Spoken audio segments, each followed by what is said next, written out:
chef's change of heart. Once upon a time, there was a chef named David who owned a famous restaurant in a busy city. David wasn't just a chef, he was an artist in the kitchen. Every dish he made was a masterpiece, and people from all over the city came to taste his food. His restaurant was always full of customers who loved how carefully he prepared each meal. His signature dish, a creamy mushroom pasta, was so popular that people would wait for hours just to get a table. David was proud of his success. He had worked hard for many years to build his reputation as the best chef in the city.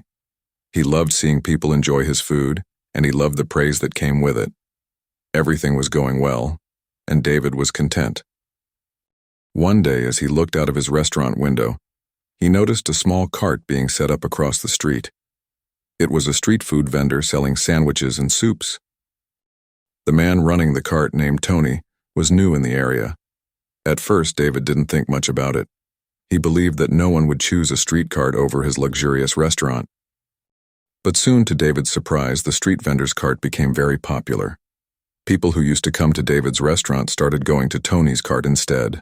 The sandwiches were simple, but they were cheap, quick, and tasty. Customers were lining up in front of the cart while David's restaurant became quieter. He started feeling angry and jealous. How can this street food cart take away my customers, David thought. He felt like Tony was stealing what was rightfully his. David decided he needed to take action. He didn't want competition from a street vendor, so he began to think of ways to get rid of Tony's cart. First, David started rumors, telling his customers that Tony's cart wasn't clean. He would say, "I've heard that street food isn't very hygienic. You never know where the ingredients come from." Some customers believed him, but many still went to the cart.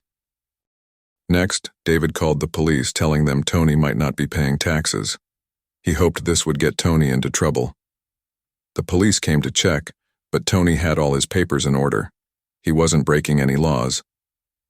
Finally, David tried creating a scene. He sent some of his staff to stand by the cart and make noise, saying the food wasn't good. They tried to distract the customers and cause trouble, but Tony's customers kept coming back. His food was simple but made with care, and people loved it.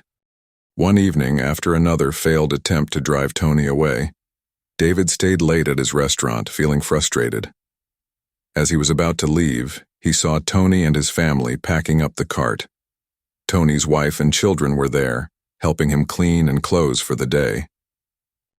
David noticed that Tony's family was large, with 8 children. They all looked happy but tired from a long day of work. That's when it hit David. He realized that Tony wasn't trying to compete with him. He was just trying to provide for his family. The cart was their only source of income, and Tony needed it to survive. Seeing how hard Tony's family worked together made David feel ashamed of what he had done. He understood that he had let his jealousy get the best of him. The next day, David walked over to Tony's cart. "I'm sorry for the trouble I've caused," he said. "I was wrong."